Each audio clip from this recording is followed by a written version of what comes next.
Sir আপনাকে একটা কথা বলি। বলো। স্যার আপনি কি কারোর সাথে এনগেজ? একটা কষায় থাপ্পড় মারবো ধরে। জি মেয়ে, ভালোবাসা, ভালো লাগা, এনগেজ, পছন্দ এগুলো কোত্থেকে শিখো? হ্যাঁ, কে শিখায় তোমাদের এগুলা? নাটক সিনেমা দেখো, রোমান্টিক নাটক দেখো না? শোনো, তোমার যে বয়স, এই বয়সে তোমার একমাত্র কাজ হচ্ছে পড়াশোনা করা। পড়াশোনা করো, স্কুলের সবাইকে দেখায় দাও যে তুমি স্কুলের সবচেয়ে ভালো ছাত্র। দেখাই দিব, কিন্তু আমার একটা শর্ত আছে। কি? আমি যদি ঠিকঠাক মতন পড়াশোনা করে ভালো রেজাল্ট করতে পারি তাহলে আপনি আমার সাথে প্রেম করবেন। আচ্ছা, পড়াশোনা করো, তারপর পরটা পড়া দেখা যাবে। পরে দেখা গেলে তো হবে না, আপনার আমাকে এক্ষুনি প্রমিস করতে হবে। প্রমিস করেন স্যার। আপনি কিন্তু আমার হাত স্পর্শ করে প্রমিস করেছেন, এখন আপনি যদি কোনো কিছু উল্টাপাল্টা করেন আমি কিন্তু মারা যাবো স্যার। আরে তুমি মারা যাবা কেন? আমি আমার প্রমিস রাখবো। এখন যাও, আর একটা কথা শোনো, এখন থেকে পাগলামি বন্ধ করে একমাত্র কাজ হইতেছে পড়াশোনা করা, ঠিক আছে? আরেকটা কথা, রোমান্টিক নাটক দেখা একদম বন্ধ। স্যার স্যার আরেকটা শর্ত ছিল, এখন থেকে প্রতিদিন 2 ঘন্টা আপনি আমার বাসায় এসে আমাকে পড়াবেন। এই না না না না, আমি টিউশন করাতে পারবো না। তোমার যদি কোনো হেল্প লাগে আমাকে স্কুলে বইলে আমি স্কুলে পরে দেখা দিব সব। আরে স্কুলে এসব হবে না, আপনি আমার বাসায় এসেই পড়াবেন। আর আপনি যদি আমাকে না পড়াতে আসেন আমি কিন্তু আবার পাগলামি শুরু করব। আরে তুমি বুঝতেছো না। আমি কিছু বুঝতে চাই না।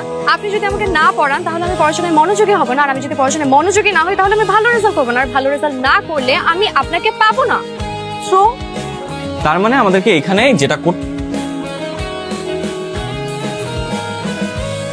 কি মনোযোগটা কোথায়? হ্যাঁ স্যার, এসব ধরাধরি আমার ভাল লাগে না। আর এই কঠিন জটিল অঙ্ক এখন আমার মাথায় ঢুকবে না। বাইরের আবহাওয়াটা কি সুন্দর, চলেন না ঘুরে আসি। তোরি, আমি তোমাকে পড়াইতে আসছি, তোমার সাথে প্রেম করতে আসি না। চলেন না স্যার, একটু করি মানে কি?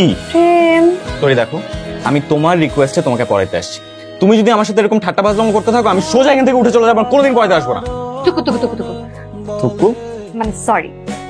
তোরি শুনো, তুমি কিন্তু আমাকে কথা দিছো যে তুমি একদম ঠিকঠাক পড়াশোনা করে স্কুলের সবচেয়ে ভালো রেজাল্ট করবে। এখন তুমি যদি পড়াশোনায় মনোযোগ না দাও, সারাক্ষণ এরকম ঠাট্টা বাজলাম করতে থাকো, তাহলে ভালো রেজাল্টটা কিভাবে হবে? স্যার আমার মনে হয় কি জানেন, কি? আপনি আমাকে একটু একটু পছন্দ করা শুরু করে দিয়েছেন। মানে আমি আমার রেজাল্ট নিয়ে যত না চিন্তিত, তার থেকে আপনি আমার রেজাল্ট নিয়ে বেশি চিন্তিত। তোরি আবার টুকু না, সরি।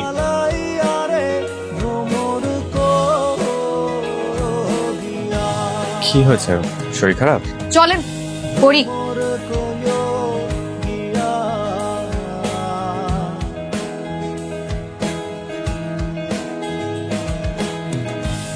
কি হলো, তুমি এখনো যাও না, এখানে দাঁড়ায় আছো? স্যার আপনাকে তো আমি আগেই বলেছি, আপনাকে সাথে না নিয়ে আমি পরীক্ষা কিন্তু যাব না। সবগুলা পরীক্ষার কোয়েশ্চেন দেখে তো মনে হচ্ছে তোমার পরীক্ষা ভালো হওয়ার কথা না। আমি কনফিডেন্ট তুমি পাস করবা। কি হলো, এরকম গম্ভীর হয়ে বসে আছো যে? আমি এতদিন আপনাকে না দেখে কিভাবে থাকবো? দেখবা এমনি এমনি কেটে গেছে কয়েকটা দিন। না স্যার, আমি ঠিক করেছি প্রতিদিন প্রতি সময় আপনার সাথে ভিডিও কলে থাকবো। প্রতিদিন প্রতি সময় মানে আমি ক্লাসে থাকলেও? হ্যাঁ স্যার, আমি স্কুলে নাই, কোন মেয়ে আছে না আছে আমি তো আর দেখবো না। তো এই দেখো, প্রত্যেকটা সম্পর্কেই না একটা স্পেশাল দিন অথবা একটা স্পেশাল মোমেন্ট থাকা উচিত, যেটা চিন্তা করে তারা প্রতি বছর সেই দিনটা সেলিব্রেট করে। তাই আমিও সিদ্ধান্ত নিয়েছি যে আজকে থেকে তোমার রেজাল্ট দেওয়ার দিন পর্যন্ত আমরা কথাও বলবো না, দেখা বলবো। আর ওই যে তোমার হাস্যোজ্জ্বল মুখটা আমি দেখবো সেদিন, ওই মুখটা আমি জীবনেও ভুলতে চাই না। স্যার আপনার এখনো মনে হয় আমার সবকিছুই আবেগ? উত্তরটা না হয় ওই দিনই দেই। ঠিক আছে স্যার, পড়া দেখলেই যে মেয়ের গায়ে জ্বর উঠে যায় সেই মেয়ে যদি A+ পেতে পারে তাহলে এই কয়দিন অপেক্ষা করি, না হয় দেখিয়ে দিব আমার ভালোবাসা কোনো আবেগ ছিল না। আসি স্যার। হেই, যে মেয়ে কিনা সারা বছর পড়াশোনা করার পরে রোল নাম্বার 80-90 নিচে, সে কিনা সবচেয়ে ভালো রেজাল্ট করেছে। স্যার অয়ন স্যার কোথায়? ওনাকে কোথাও দেখতে পাচ্ছি না। অয়ন তো চলে গেছে গত মাসে রিজাইন করে, ঢাকায় নাকি একটা ভালো কলেজে সুযোগ পেয়েছে, ওখানে চলে গেছে। বুঝতেই তো পারো, শহরের ছেলে ও কি এখানে থাকবে? স্যার আমাকে একটা কথা সবসময় বলবা, মন থেকে চাইলে নাকি আল্লাহকেও পাওয়া যায়। তাই আমারও মনে হচ্ছে আমি যদি কোনোদিন স্যারকে পাই এখানেই পাবো।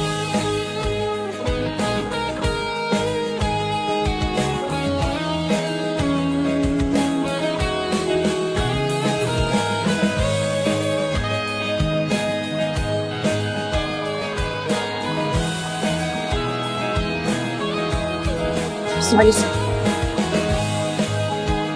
স্যার, আপনি জানেন ভাওয়াল গ্রামে যে মেয়েটাকে রেখে আপনি চলে এসেছেন। সেই মেয়েটা বিগত 4টা বছর ধরে পুরো শহর জুড়ে আপনাকে বন্দি হয়ে খুঁজে বেড়াচ্ছে। শেষমেশ এক প্রকার আশায় ছেড়ে দিয়েছিল। তখনই বাস স্টপের সামনে আপনার সাথে আবার দেখা হয়েছে।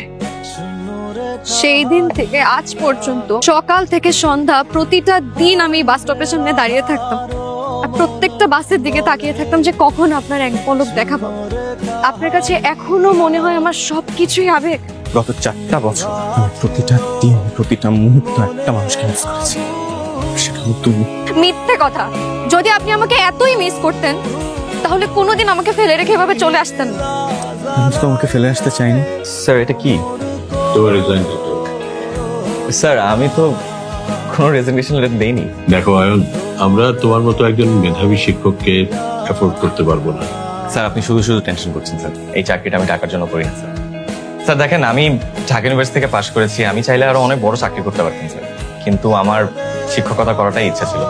আমার বাবাও একজন শিক্ষক ছিলেন, আর আমার নিজেরও স্যার ফিউচারে এডুকেশন নিয়ে রিসার্চ করা বা এডুকেশন ডেভেলপমেন্ট নিয়ে কাজ করার খুব ইচ্ছা আছে। আর স্যার আপনারা প্লিজ আমার টাকা পয়সা নিয়ে আপনারা টেনশন করবেন না, আর আমি তো এটা নিয়ে কোনো কমপ্লেনও করি না স্যার। আপনারা আমাকে যদি কিছু দিতে পারেন দিবেন, আর না দিতে পারলেও আমার কোনো আপত্তি নেই স্যার। দেখো, এই গ্রামের 90% মানুষ দারিদ্র সীমার নিচে বাস করে। জি স্যার। সামান্য 2-1 প্রভাবশালী ব্যক্তির সহায়তায় স্কুলটা চলে। আমাদের কমিটিতে একটা আলোচনা হয়েছে, আমি এখানে একা কেউ না, তুমি আর আমাকে এই ব্যাপারে কোনো অনুরোধ করো না।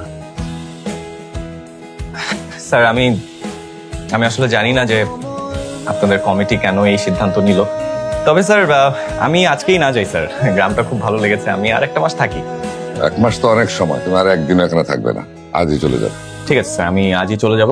উনি যদি একটু অনুমতি দেন তাহলে আমি একটু যাওয়ার আগে তোর সাথে দেখা করে যেতে চাই। তোমাকে আমি ভালো ছেলে বলে জানতাম, দেখতো তাই মনে হয়। আমাকে যেন এমন কোনো কিছু করতে না হয়। তুমি সব সময় ভেবেছো তোমার ভালোবাসাকে কখনো গুরুত্ব দিইনি, ছেলে মানুষের বলে উড়িয়ে দিয়েছি। আমি তো আমার অনুভূতি প্রকাশের কখনো সুযোগই পাই। আজই তো পেলাম। একটা কথা আমি স্পষ্ট ভাবে বলতে চাই, আমি তোমাকে সত্যি অনেক অনেক ভালোবাসি তুরি। এতদিন তো আপনি আমাকে অনেক চ্যালেঞ্জ দিয়েছেন, আজকে না হয় আমি আপনাকে একটা চ্যালেঞ্জ রাখবেন?